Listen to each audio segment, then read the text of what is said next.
क्या एनक्लेक्स के सिवा भी हम मैं आपको कुछ सिखा पाया क्लास में गुड ह्यूमन जो एक टीचर का काम होता है? पूरी प्रोसेस में मुझे क्या लगता था, आपकी एनर्जीज, आपकी हम्बलनेस।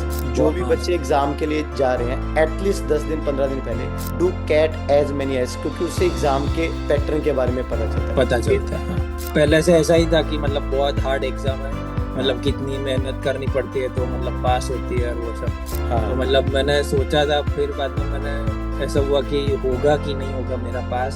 सर मतलब मेरी मतलब 3-4 फ्रेंड्स हैं, वो ओके। लोगों ने आपके पास से ही मतलब प्रिपरेशन की थी और वो लोगों ने सबका पास हो गया उनका। There are so many student, क्योंकि जो हमारा इंडियन स्टडी पैटर्न हम रट्टे मारते रहते हैं, बट एग्जाम में वही पास करेगा जिसकी रीजनिंग भी सही है, कि आपका जो रीजन है कि आप उसी एंगल से सोच रहे थे जो एग्जामिनर सोच रहा था। कैसा चल थैंक रहा यू है? सर। मैनी आपकी मैनी वजह से ही पास हुआ sir, thank you many so many much. Congratulations to you brother, you pass your exam. And हेत इस पूरी प्रोसेस में ना होता क्या है, because boys are usually so less class के अंदर, तो बड़े हाँ ज़्यादा नोटिस में रहते हैं। यू आर वन ऑफ दो स्टूडेंट जो हमेशा ही ऐसा लगता था कि पास होना ही होना है। सबसे अच्छी पूरी प्रोसेस में मुझे क्या लगता था, आपकी एनर्जीज, आपकी हम्बलनेस। एंड इस चीज़ को प्लीज़ आगे कैरी फॉरवर्ड करना, because the most important thing knowledge बाद में होती है। सबसे पहले किसी इंसान का बिहेवियर, और बिहेवियर कैसे बनता है, वट वी कैरी इनसाइड, वही बाहर दिखेगा। तो हमेशा ऐसे हम्बल रहना, परमात्मा आपको बहुत देगा। Thank you sir, thank you so much. Many many congratulation हेत। चलो हम पूरी थैंक प्रोसेस यू। की बात करते हैं। हित, ठीक है आपने कब पहली बार इनक्लेक्स के बारे में सुना था? सर, जब मैं कॉलेज में था, हम्म। मतलब 3rd ईयर या 4th ईयर में, तब सुना था। पर और मतलब पहले से ऐसा ही था कि मतलब बहुत हार्ड एग्जाम है। हाँ। मतलब कितनी मेहनत करनी पड़ती है तो मतलब पास होती है और वो सब। यस। मतलब कोई ऐसे मतलब गाइड करने वाला नहीं था नहीं कि था। कैसे प्रोसेस है क्या है। हम्म। आपने सब मतलब बताया कि क्वेश्चन फॉर्मेट कैसे होता है, हम्म। मतलब कैसे रहना है, मेहनत कैसे करनी है। तो उससे मतलब बहुत हेल्प हुई और ग्रेट। बहुत इजी लगा सर। ओके हित, जब आपने पहली बार सुना था, मतलब पहली बार खुद सोचा था कि अब तैयारी करनी है, तो डर लगा था उस टाइम पर? बहुत सर, बहुत लगा था पहली बार। मतलब पहली मतलब। बार सोचा था, मतलब मुझे घर से, मेरे फैमिली फ्रेंड है, तो हाँ उन्होंने बोला था कि ऐसी एंट्रेंस एग्जाम है करके। तो हाँ मतलब घर से मम्मी पापा ने बोला था कि एक बार ट्राई करना है ऐसा। तो हाँ मतलब मैंने सोचा था, फिर बाद में मैंने ऐसा हुआ कि होगा कि नहीं होगा मेरा पास, कि हाँ बहुत मेहनत करनी पड़ेगी ऐसा। तो मतलब एक बार मैंने पीछे कदम ले लिए थे कि मैंने बोला कि नहीं होगा शायद। हाँ। पर बाद में यहाँ आके पता नहीं, मुझे ऐसा हुआ कि एक बार ट्राई तो करता हूँ मैं ऐसा। एग्जैक्टली। बट यू तो डिड ग्रेट। मुझे कभी लगा ही नहीं पूरी क्लास में कि आप पीछे कदम ले चुके थे पहले। You did great job and you pass. हित, थैंक यू सर। हमारे बारे में आपने कब सुना, और कैसे सुना, किसके थ्रू सुना? सर मतलब मेरी मतलब 3-4 फ्रेंड्स हैं, वो ओके। लोगों ने आपके पास से ही मतलब प्रिपरेशन की थी और वो लोगों ने सबका पास हो गया उनका। ओके। तो मतलब वो लोगों ने उन्होंने ही मुझे सजेस्ट किया था कि अंग्रेज सर है, वो पढ़ाएंगे, पास होना है तो मतलब वहाँ ज्वाइन हो जा तो हो जाएगा तेरा। शुक्र है जी, मतलब आपके कुछ फ्रेंड्स भी हमसे पहले पास कर चुके हैं। हाँ हुआ है उनका। ओके ओके, सो तीन गुड। चार फ्रेंड्स थे। इस पूरी प्रोसेस में कुछ ऐसी चीजें जो आप अपने जूनियर्स को बताना चाहते हो, कि जो आपने कुछ की और यू पास द एग्जाम, ऐसी कोई प्रोसेस, मतलब कुछ क्वेश्चन लगाना, जो भी हाँ आपका पैटर्न था, कुछ भी।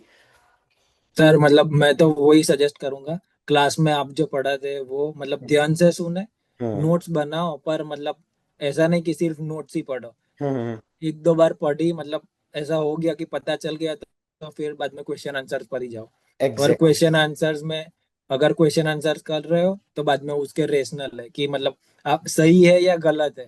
हम्म। उसका रेशनल है, मतलब आपकी जो रीजनिंग है वो सही, मतलब वो और ये जो दिखा रहे वो मैच हो रही है कि नहीं। क्योंकि मेरा एग्जैक्ट। ऐसा बहुत बार हुआ कि मतलब मैं करता था क्वेश्चन आंसर, राइट हो रहे थे, पर स्टार्टिंग में मतलब कि मेरा रीजनिंग अलग था और वो अलग दे रहा था। एग्जैक्टली।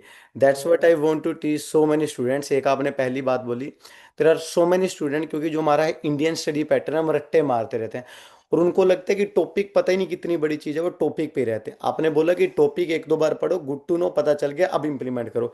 एंड सेकेंड थिंग, मैं बच्चों को बताता हूँ कि जरूरी नहीं कि आपका आंसर सही हो जाए, क्योंकि आंसर सही हो तुक्के से भी सकता है, क्योंकि चार में से एक चूज करना है।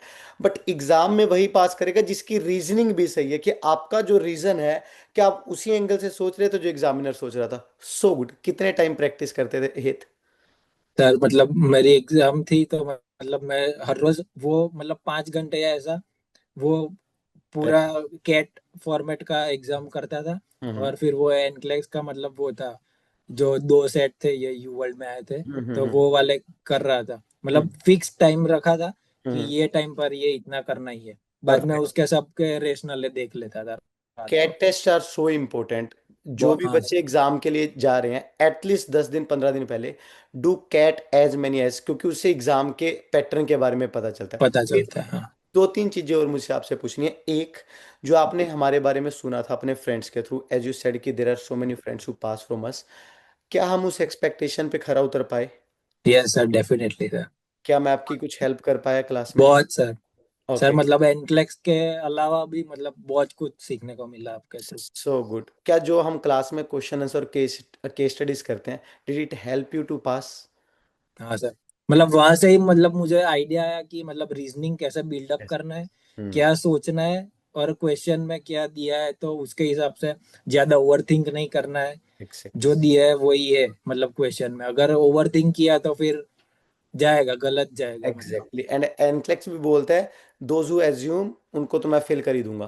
तो एज्यूम नहीं करना। हाँ, that's what a teacher job, क्योंकि सिर्फ पढ़ाना जॉब नहीं होता। टॉपिक करवाना एक अलग सेगमेंट है, क्वेश्चन आंसर अलग। माय सेकंड लास्ट क्वेश्चन है फ्रॉम यू, क्या एनक्लेक्स के सिवा भी हम मैं आपको कुछ सिखा पाया क्लास में, गुड ह्यूमन जो एक टीचर का काम होता है, क्या मैं उसके ऊपर भी काम कर पाया? हाँ सर, मतलब बहुत मतलब माइंडसेट कैसे रखना है, मतलब लाइफ में आगे ग्रो करना है तो क्या क्या कर सकते हैं, कैसे आगे बढ़ सकते हैं, वो एग्जैक्ट। सब बहुत सीखा आपसे। सो गुड हेत, ऐसे ही रहना है, हम्बल रहना है पूरी प्रोसेस में, क्योंकि हम्बल हो तभी चीजें सीख पाओगे। My last question, if somebody is looking for NCLEX classes, what will you suggest about us to them?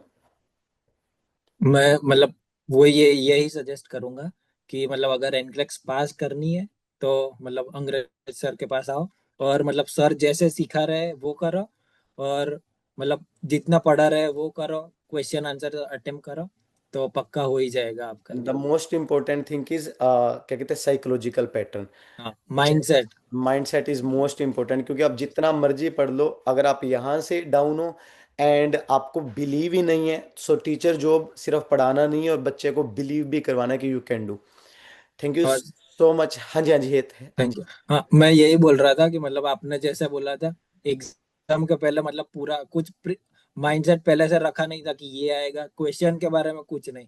Perfect. Mummy ने भी बोला था और आपने भी बोला था कि एग्जाम के पहले मतलब थोड़ी डीप ब्रीदिंग कर लेना, रिलैक्स हो जाना और एकदम इजी से। दैट्स। तो मतलब वैसे ही किया और अच्छा गया। शुक्र है। और हाँ हाँ सर हाँ। वो मैंने एक वो एलिमिनेशन मेथड आपने जो बोला था, मुझे उससे बहुत मतलब बहुत हेल्प हुई उससे। बिकॉज जब भी मतलब कंफ्यूज हो जाता था, वो मेथड बहुत टाइम मतलब हेल्प किया है वो उसने। एग्जैक्टली, जिसको एलिमिनेशन मेथड आता है ना, जब आपको ऐसा क्वेश्चन आएगा कभी भी नहीं पढ़ा, आप सिर्फ एलिमिनेशन मेथड से आंसर चूज कर सकते हो, और that's a matter of practice. Practice करनी बड़ी जरूरी है इसके लिए। हाँ, हाँ, तो मैनी मैनी कॉन्ग्रेचुलेशंस हेत। थैंक दो यू सर। चीजें, एक तो आपसे बात करके अच्छा लगा, एक आपकी एनर्जी हमेशा बड़ी अच्छी लगती है क्लास में भी, जैसे आप हम रहते हो ऐसे ही रहना।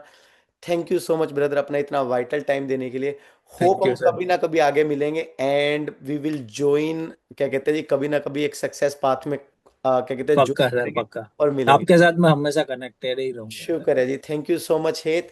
एंड ब्रदर, ऐसे ही रहना जैसे हो आप, बड़े डाउन टू अर्थ हो, बस ऐसे हम रहना जी। ठीक है। हाँ थैंक यू ठीक सर। है, ठीक है Het ji, thank you. Thank you so much brother, या थैंक यू।